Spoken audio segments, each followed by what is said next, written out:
אני, סייעתא דשמיא, השבוע שעבר התחדש לנו, לא התחדש, ראינו איזשהו משהו שמאוד מאוד מחזק. התלהבנו מהדבר שהחלטנו לזכות אתם תשמחו בחידוש הזה שראינו שבוע שעבר. אנחנו עם החברותה, רק שתבינו שהיה פה אברך בכולל שרציתי לספר לו את החידוש הזה, אבל אמרתי לו, אני לא אספר לך, אתה תקרא את זה בעצמך. הבאתי לו, זה נמצא באיזושהי הקדמה של איזה ספר. הבאתי לו את הספר עם הדף של ההקדמה והוא קרא את זה. מרוב שהוא שמח, מרוב שמחה שהוא קיבל ממה שהוא קרא, הוא הביא לי 100 שקלים. לא שאני עכשיו מבקש ממכם אחר כך להביא לי 100 שקלים, אבל... אז בעזרת השם יתברך... כל אחד 20 גם טוב. המטרה בסך הכל, אנחנו בקיבוץ חברים, זקנים עם נערים, מה שנקרא, ברוך השם, זכינו בכולל הזה לשלב, הכל ביחד, הכל מכל בו. ובעזרת השם יתברך זה ייתן לנו רק חידוש בסך הכל לטובתנו. וגם, כמובן, אתם יודעים שהמצב, אנחנו נמצאים במצב קצת מתוח וצריכים לעורר רחמי שמיים, אז זה ייתן לנו גם כוח בסייעתא דשמיא. אז מה שאני הולך להגיד בעצם, זה כתוב בהקדמה של איזשהו ספר, וזה מאמר שהוא באוצר החוכמה, הוא נמצא במקום אחד. בכל אוצר החוכמה הוא נמצא במקום אחד. זה נכתב במעיין השבוע לפני הרבה שנים באיזה אלון, והביא אותו הבעל הספר הזה שם, ואני בסייעתא דשמיא מצאתי את זה באוצר החוכמה, והדפסתי את זה, אמרתי אני אקריא לכם את זה. וזה, בוא נגיד, אני הולך לתת לכם בסייעתא דשמיא, לשתף אתכם בדבר שאפשר להשיג כל דבר שאדם רוצה להשיג בחיים שלו. אני נותן את המתכון, איך אפשר להשיג אותו. ממש אחד על אחד. ודאי יש תפילה, יש שיפור מעשי, אבל אנחנו רוצים להשיג, האדם צריך להשיג משהו בחיים. הוא רוצה, משתוקק. אז בסייעתא דשמיא יש פה איזשהו משהו ממש, רעיון נפלא, והוא לא חידוש, זה דבר שרק צריך להתבונן בו, שאפשר להשיג כל מה שתרצה בחיים שלך, להשיג על ידי מנגנון שהשם יתברך טבע בבריאה, וזהו, אז זה העניין. אז מי שיקשיב את זה בעזרת השם נתחזק בזה, אחר כך ניקח רעיון איך נקרב את הגאולה ברחמים, ובואו נראה איך אנחנו עושים. אז בכל מקרה הרעיון הוא כזה, בואו נקרא את המאמר, תשמעו, אני קורא לכם את המאמר. דממה שררה בבית המדרש בעת שיחתו של ראש הישיבה הגאון רבי אברהם יפן זצ"ל. דמות מעולם האצילות היה, זקנו הצחור יורד על פי מידותיו, דיבורו שקול ומדוד בשלוות מלכות. עשרות בשנים מילא מקום חותנו הסבא מנוברדוק זצ"ל, והיה קברניט של עשרות הישיבות הנודעות. עתה עמד והקריא קטע מן המדרש בראשית רבה בפרשת ויצא. רבי אברהם יפן ידוע היה ראש ישיבת חברון, נדמה לי הראשונה. אז הוא עמד ונכנס להיכל הישיבה והקריא להם קטע מהמדרש. אז אומר פרשת ויצא, המדרש מתאר כיצד רחל אימנו קובלת בפני יעקב אבינו על הכרותה. שואלת, מדוע אינו מעתיר בתפילה עבורה? מדוע אינו בוקע ריקים בזעקתו? היא מזכירה לו כי אביו יצחק התפלל לנוכח רבקה אשתו, והשם נעתר לתפילתו. מדוע היינו נוהגתם אותו? למה אתה לא עושה כמו אבא שלך? אמרה לו רחל, אבא לי בנים, ואם אין מתה אנוכי. תגיד להם שם מה ש...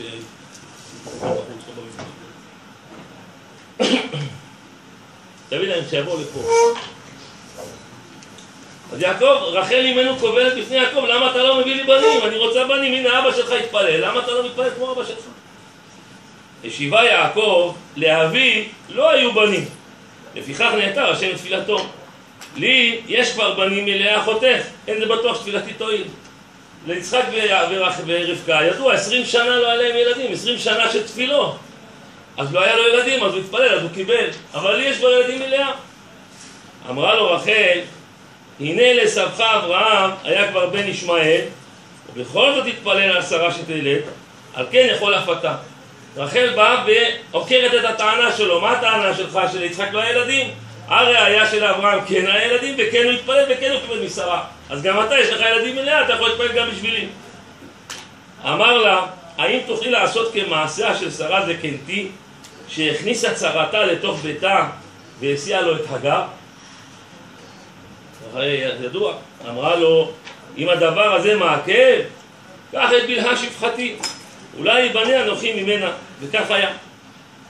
זאת אומרת, לבן שנתן את זלפה ואת בלהה לרחל ולאה, הוא לא נתן אותם בשביל שיביאו ילדים איתו, בתוך שפחות רגילות. ובאמת, זלפה לא הייתה עם יעקב עד שבלהה הייתה עם יעקב. אז הוא אמר לה, תעשי מסירות נפש, כמו ששרה הביאה.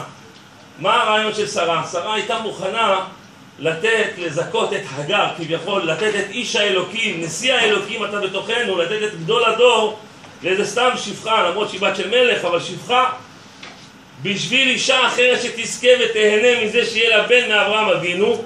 אז כמו שהיא זיקתה אותה, אז גם היא תיבנה שרה. ככה אמר לה יעקב לרחל. אז אמר לו, אם זה מה שמעכב, קח את בלהה. נשא הגאון את עיניו מן המדרש ותמה, מה רוצה יעקב מרחל אשתו האהובה? הרי אין כל ספק שכבר התפלל עליה, העתיר ובכה ולא נענה. ומבין הוא לסיבת ההתעלמות מתפילותיו. למה? הכרה היא וזקוקה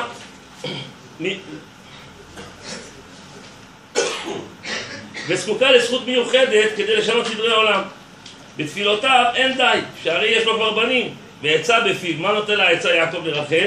אם תקריבי קורבן כמו שרה, אם תכניסי לביתך צרה. וכאן נשאלת השאלה, כלום לא הקריבה קורבן? האם מסירת הסימנים ללאה אחותה כדי שלא תבוש בלב כלולותיה ולא תתגלה זהותה, האם מסירת מקומה ללאה אינה הקרבה מספקת? ולכאורה זה אפילו יותר גדול מבחינת הקרבה, זה הרבה יותר גדול ממה ששרה עשתה כביכול. כלום אין זה שווה למעשה של שרה. מה יעקב אבינו רוצה מרחל? השאלה נפלה כרעם על המונה בני הישיבה. בקיצור, הוא זורק פה קושייה באוויר עצומה, ובאמת זו קושייה קשה. אם אתה מדבר על מסירות נפש, בבקשה, רחל עשתה מסירות נפש, נתנה לה את לאה. באמת, הרי זאת תמיהה עצומה. הלוא הייתה זאת פסגת ההקרבה, 7 שנים חיכתה וציפתה, היא חלל היום הגדול, ולבסוף ויתרה לאחותה שתבוא במקומה. מה תבע ממנה אתה? וראיה שיעקב צדק, שלאחר שהביאה לו את בלהה, זכתה והרתה. אז מה פשר הדבר? פתח ראש הישיבה ואמר, אגלה לכם סוד העניין. יעקב אבינו ראה שתפילה לא הועילה, ואפילו שערי דמעות ננעלו. רחל עקרה ואין כל עצה. ידע כי יש רק דרך אחת, לפעול בהנהגת מידה כנגד מידה. ידידה בסנהדרין, בש"ס, כלל הוא שבו מנהיג הבורא את עולמו. במידה שאדם מודה, מודדים לו. כל המרחם על הבריות, מרחמים עליו מן השמיים. המעביר על מידותיו, מעבירים לו על כל פשעיו. המעמיד דבריו על הדין, חד ושלום ממצים עמו את הדין. הנה שרה הייתה עקרה, אין לה בלד. מה עשתה? הביאה את הגר לאברהם, זיקתה את הגר שתלד בן לאברהם, על כן בהנהגת מידה כנגד מידה, זכתה גם היא לבן, אף כנגד גרדרי הטבע. אמר יעקב אבינו לרחל אשתו העקרה, אין מילים לתאר את ההקרבה העצומה בנהגת במוסרך את הסימנים ללאה. ודאי עשית פה מסירות נפש עצומה, אבל לא עשית זאת כדי שלאה תלד, עשית זאת כדי שתינשא ולא תיבוש. לפיכך מעשה זה נאצל ככל שיהיה, כמה שיש פה הקרבה, לא יגרור בהנהגת מידה כנגד מידה, אלא כדוגמתו, שגם את תינשאי ותו לא. זאת אומרת, יכולה להיות מציאות כזאת, שאחרי שלאה התחתנה עם יעקב, הרי לאה לעשיו ורחל ליעקב. עכשיו כשבא עשיו נתן לו את לאה, יכולה להיות מציאות כזאת, שלבן היה אומר לו, תשמע, זהו, אתה קיבלת את לאה, נגמר, זאת צריכה ללכת עכשיו לעשיו במקום לאה. יכלה רחל שחשוב להפסיד את יעקב לגמרי ולא להתחתן איתו אפילו. אז בזה שהיא עשתה מסירות נפש בהקרבה, שהיא ויתרה לאחותה, אז היא ניצלה מזה שהיא לא הפסידה את יעקב לגמרי והתחתנה איתו. אז מידה כנגד מידה, זה המידה כנגד מידה שפעלה בזה שהיא הקריבה כנגד לאה. אם תרצי ללדת, אומר לה יעקב, עלייך לפעול הקרבה בשטח זה עצמו, בעניין שאת בשטח של לידה, למסור את שפחתך כדי שתלד, ואין אני יודע עצה אחרת. אומר הרב, נפלאים הדברים ומחייבים הפקת לקחים. המשיך ראש הישיבה ואמר, הגמרא אומרת שכל מידותיו של הקדוש ברוך הוא במידה כנגד מידה.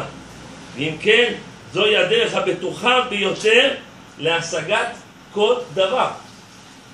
הפועל להשביע רצון בן זוגו, יווכח לדעת שמהשמיים משכינים שלום במעונו. המשתדל בפרנסת חברו, יווכח שמהשמיים מכפילים את פרנסתו. המלמד את חברו טובה, יחוש כיצד ליבו שלו נפתח ומוחו נוגע בחוכמה. בקיצור, יש פה יסוד מבהיל הרעיון. שם בספר הוא נותן, בהקדמה, אני קראתי את זה ככה בשקט, שהייתי עם החברותות בצהריים, זה ספר ספר קבלה מאוד גבוה של הקדמה של הנהר שלום. אז שם הוא מסביר, נותן עצה, אם אדם רוצה לזכות במשהו כמו תורה היקרה הזאת, שתמיד קשה להיכנס, הדלתות לפעמים קשה לפתוח אותה, אז הוא נתן שם את העצה הזאת של לפעול במידה כנגד מידה כדי לזכות בתורה הזאת. אז רבי יעקב אמר לי, מה קראת? אמרתי לו, שמע, לא, עכשיו בסוף קראנו את זה. היסוד פה כזה, אדם רוצה להשיג משהו, אם הוא רוצה להשיג משהו, תפילות, סגולות, הכל טוב ויפה. אבל אם אתה רוצה להשיג את הדבר הזה, אם אתה תפעיל הקרבה ומסירות נפש ותיתן מעצמך לאחרים בכדי שהם יזכו במה שאתה רוצה, אתה תקבל. זה המידה כנגד מידה. אתה יכול לעשות 1001 דברים, אבל לא בנקודה הזאת. למשל, יש מיליון דוגמאות. הגמרא מביאה דוגמאות. בואו ניקח עכשיו בימינו אנו. איך אומר הרב שטיינמן אמר, נער הייתי וגם זקנתי, ולא ראיתי מי שמפסיד מזה שהוא מוותר. נער הייתי גם זקנתי, לא ראיתי אחד, אני לא מכיר, משלוחי חב"ד, 5,000 שלוחים בעולם, אין לי ילד אחד, מה שאני יודע, משלוחי חב"ד שהילד שלו התפקר ועזב את היהדות. אולי לא כולם תלמידי חכמים, אבל שומרי שבת, מתפללים, שחרית, מנחה, ערבית והולכים בדרך היהדות, זה ודאי. אפילו שנמצאים במקומות לא מקומות נידחים. למה? אומנם הם אומרים שהרבי הבטיח, אבל זה העמידה כנגד מידה. אתה דואג לאחרים שיתקרבו ליהדות, אני אדאג שהילדים שלך לא יעזבו את היהדות. הכל פועל על מידה כנגד מידה. זאת אומרת, היסוד פה, שאם אתה רוצה להשיג משהו בחיים, אם אתה תפעל, דוגמה היה איזה רווק אחד השבוע בקריות, אמרתי לו, תשמע, אני לא יודע מה להגיד לך, אמרת, תהיה שטחן, אתה לא יכול להיות שטחן. אבל יש לי איזו תפילה מאוד חשובה של רבי נתן, תפילה מאוד מאוד יפה, שפותחת הלב, הנה קח אותה, תדפיס אותה, תפיץ אותה בין הרווקים, שהם יתפללו את התפילה הזאת. אם אתה תפעל כדי שאחרים יתפללו להשם להתחתן, אולי השם יעשה לך מידה כנגד מידה. אז כל בן אדם צריך להתבונן בחיים שלו האישיים, איזה ישועה הוא צריך ובאיזה פעולה לנקוט כדי לפעול במידה כנגד מידה ולזכות לישועה בוודאי. זה ממש בחינה של בחנונים בזאת, כמו מעשרות. זה לא תפילות, הכל טוב ויפה, אבל יעקב פה הפעיל פה איזשהו מנגנון, אחרי שיעקב אבינו לחץ על כל הכפתורים, לא עזר שום דבר, רק על מידה כנגד מידה. אמרתי להם ביחד, בואו נחשוב ביחד איך אנחנו נפעל במידה כנגד מידה. הרב אלשיך על התורה, כותב על פרשת השבוע, אומר כל הקיצים מגולים, חוץ מהקץ הזה. הגלות הראשונה, הקדוש ברוך הוא אמר לאברהם, 400 שנה, ידעך וכו'. אמר לו זמן. בסדר, הקדוש ברוך הוא קיצר את זה, 210, אין הכי נמי, אבל אחרי 400 שנה דקה לא יכול להיות אחרי, כי השם אמר 400 שנה. גלות שנייה, אמר ירמיה הנביא, 70 שנה גלות בבל. טעו בחשבונות, 68, שנתיים יותר, 4 שנים פחות. אבל אחרי 70 שנה ושנייה לא יכול להיות להתעכב הגאולה השנייה שהייתה. אומר הרב אלשיך, למה הגאולה האחרונה לא כתוב הקץ? דווקא הגאולה האחרונה לא כתובה הקץ. ואז מסביר הרב משה אלשיך שם, שהגאולה שלנו תלויה בביטול של עשיו. ועלו מושיעים בהר ציון לשפוט את הר עשיו. הביטול של עשיו זה על ידי זה שאנחנו, כל חל שלום, כל העבירה שיהודי עושה, הוא נותן כוח לסמ"ם שזה השר שלו, שהוא חי. הוא נותן לו לחיות. וכל מצווה שהוא עושה, אדם מתחזק בתורה, בתפילה, באדם לחברו וכו', אז הוא נותן כוח לשר של ישראל מיכאל, וככה אנחנו, בעזרת השם, אנחנו יכולים להכניע. תשאל מתי זה יקרה, הרי אתה יודע, אין מצב חל שלום שהלוואי שכל עם ישראל הם צדיקים. אומר הרב אלשיך, אל תדאג, הרי הזוהר אמר מפורש, חד הקנישתא, אפילו קבוצה אחת של 10 אנשים, אפילו בן אדם אחד, כמו הגמרא בקידושין, חצי עולם זכאי, חצי עולם חייב, פעולה אחת עשית, זרקית את כל העולם לקו זכות. אז לא נחלש דעתנו, הגאולה תלויה בידינו, והביטול של עשיו על ידינו, ולכן אנחנו רוצים לחשוב, חשבנו ביחד במשך השבוע, הבאנו לכם כבר את התוצאות, בסייעתא דשמיא, איך נביא את הגאולה מהר וברחמים. אנחנו רוצים להפעיל מידה כנגד מידה, כל אחד לעצמו. אני אומר את זה לעצמי בתור מוסר, אני חושב שאני לא בא להטיף מוסר לעצמך. א', מהר, בזריזות, אז אני מציע ללמוד את שאר הזריזות במסילת ישרים, להתחיל לעבוד על מידת הזריזות בעבודת השם. אם אנחנו נהיה זריזים בעבודת השם, בכל דבר ודבר, נתחיל ללמוד שאר הזריזות במסילת ישרים, בכל דבר ודבר, זריזות, בעזרת השם יתברך, אז אנחנו נזרז את הגאולה בבחינה של אחישנה, ולא בעיטה. דבר שני, אנחנו רוצים שזה יהיה ברחמים, אז כבר ראינו את מה שעכשיו אמרתי, העניין של רחמנות. אנחנו צריכים בסייעתא דשמיא לרחם, לעבוד על מידת הרחמנות. הרב קוק, עליו השלום, שיחה האחרונה שלו, זה היה רחמנות. דיבר על המידה של רחמנות. לרחם, לוותר. ממש, אפילו אתה צודק, אפילו אתה 100%. אז מה קרה? שטוף, אל תדבר, אל תענה, תרחם. המידה שאתה תפעל בה, גם בשמיים יפעלו כנגדך בהתאם. אם אתה מרחם על הבריות, זה לא בסדר, ואהבת לך כמוך, לכבד זה פשוט, זה א' ב', זה כל אחד חייב את זה. אבל להתעלות מעל זה, מה זה לרחם? לרחם זה לא לראות איזה מסכן לרחם עליו. לרחם זה שאתה צודק, ואתה 100% ועשו לך משהו לא בסדר ואתה לא מגיב. זה מיאל כמוך, מה שאומר התומר דבורה במסילת ישרים, בספר תומר דבורה הרב משה קורדוברו, 13 מידות של רחמים, שאדם הוא דומה לצורה העליונה, חסד רואה ימינה, גבורה רואה שמאלה וכולי. אדם נראה כביכול כמו, שמעתי ככה, אני אומר לכם עם ציטוט מה שאני שמעתי, האדם הוא התגשמות של האורות העליונים, חסד ימין, גבורה שמאל, תפארת גוף, מוח ימין, מוח שמאל. אדם הוא התגשמות של האורות העליונים. אז אדם, יש לו צורה של האורות העליונים, אבל חד ושלום הוא מתנהג, חד ושלום. אז המידה, זה שם כל הספר מדבר, מי שרוצה ללמוד את זה, בבקשה, עוד יותר טוב. תתחזק גם בעניין הזה. מיאל כמוך, איזה מלך עלוב, שאדם עושה עבירה, הקדוש ברוך הוא מחיה אותו כל שנייה ושנייה, הוא חי, הוא נושם. בזמן שהוא עושה עבירה נגד השם, השם עוד נותן לו חיות. הרי אם השם רוצה, יכול לייבש את ידיו, כמו שמביא הרב ועל ירובעם בן נבט, שרצה להכות את ידו, הקדוש ברוך הוא ייבש את ידיו. ואדם עושה עבירה נגד השם, והשם עוד נותן לו לחיות. אז מה אנחנו נגיד? ואדם עשה לי משהו לא בסדר, תהיה כמו השם, השם נותן לו לחיות, מטיב לו, גם אתה תטיב לו.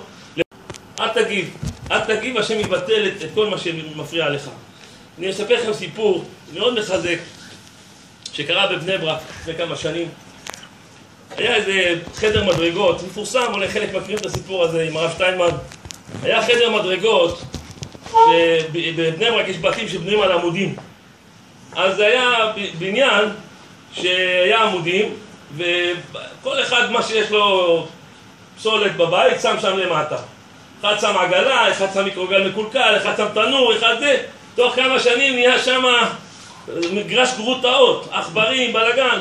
באו כל הוועד של השכנים, חבר'ה, אי אפשר להמשיך ככה, כל אחד ייתן סכום, בואו נפנה מפה את הכל. כל אחד נתן סכום, הוועד של אחד המנהל של הראש ועד של הבניין, והביאו אחד יום שלם לרוקן את כל החדר, את כל הכניסה לבניין הזה, מלא גרוטאות. הכל נקי מצוחצח. היה שם שכן בקומה שנייה, שהזמין סלון חדש לבית שלו. אתם יודעים, בית בבני ברק זה לא תמיד בית גדול. ומחר, פרסם אותו ביד שנייה. לא מחר. הגיע המובילים בסלון החדש. אמרו לאדוני, אמרו לו, או שאתה מוציא את הסלון החוצה, או אנחנו הולכים, אחר כך תדאג לעצמך להביא את ההובלה. מה יעשה מסכן? הלך, הוריד את הסלון, למטה, לעמודים. מה יעשה? אין ברירה, לא הצליח למכור את הסלון. סלון נראה טוב, אפשר לקבל עליו איזה 1,000 שקל, אני יודע. בצהריים מגיע ההוא מקומה שלישית, ראה את הסלון, חשכו עיניו. עכשיו רק ניקינו, עכשיו רק פינינו. עוד פעם עכשיו נתחיל לעשות. דפק לו בדלת, אמר לו, עכשיו אתה מפנה את הסלון, תשמע, וזה, כלום. אני אקח אותך לדין תורה, ויכוחים, בני תורה. דין תורה, בחוק, צדק, תמצא את הדין. אמר לו, אבל תשמע, תבין אותי, ויכוחים, לא עזב שום דבר. בסוף אמר לו, אתה יודע מה? בוא נלך לרב שטיינמן. הוא היה מקורב אליו, לא צריך דין תורה, מה שהרב שטיינמן יפסוק, נעשה. הלכו לרב שטיינמן, ממש באותו יום. הוא אמר לו, תן לי זמן, שבוע, שבועיים, אני אקור את זה, אני אעיף את זה, אני מבטיח לך שזה לא יישאר פה. אמר לו, לא ויתר לו. הרב שטיינמן ישב, שמע את הסיפור, אמר לבעל הדירה, מקומה שלישית, לראש הוועד, אמר לו, תשמע, אתה צודק. עכשיו ניקיתם, עכשיו פיניתם, עכשיו שילמתם הרבה כסף, אין מה לדבר. אבל נער הייתי וגם זקנתי, ולא ראיתי מי שמפסיד כשהוא מוותר. זה המילים של הרב שטיינמן. נער הייתי גם זקנתי, ולא ראיתי מי שמפסיד כשהוא מוותר. טוב, אז תן לו, אומר לו, כמה זמן אתה צריך? אמר לו, עד החגים, שבועיים, עד סוכות, אחרי סוכות, אני מבטיח לך, זה יהיה בחוץ, אם לא, אני זורק את זה לפח. טוב, ספה הייתה שמה, ההוא שמע, הרב שטיינמן אמר ככה, ויתר. באותו יום, בשעה 4 אחר הצהריים, התינוקת של ההוא מקומה שלישית, עלתה על החלון, רצה לעזור לאמא שלה לתלות כביסה, ונפלה למטה מקומה שלישית. הוא חשכו עיניו, ירד מהר למטה, מה הוא רואה? התינוקת שלו הייתה על הספה, שהייתה שם למטה מתחת לבניין. אם לא הייתה את הספה, חד ושלום, אם הוא היה מתעקש, חד ושלום מה יכל לקרות. זה מה שאמר הרב שטיינמן, נער הייתי גם זקנתי, ולא ראיתי מי שמפסיד מזה שהוא מוותר.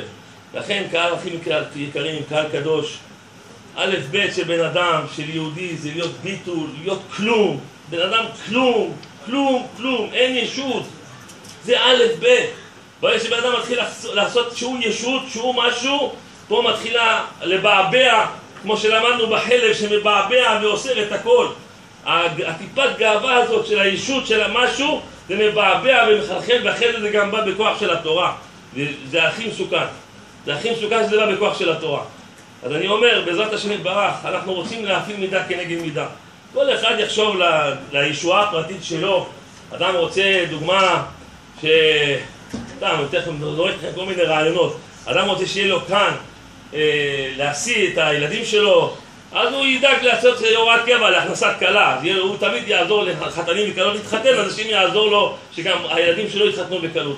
כל פעולה ופעולה שאדם יפעל במידה של מידה כנגד מידה, כל הקרבה שאדם יעשה במשהו מסוים, הוא יקבל ישועה על אותו משהו שהוא יקריב.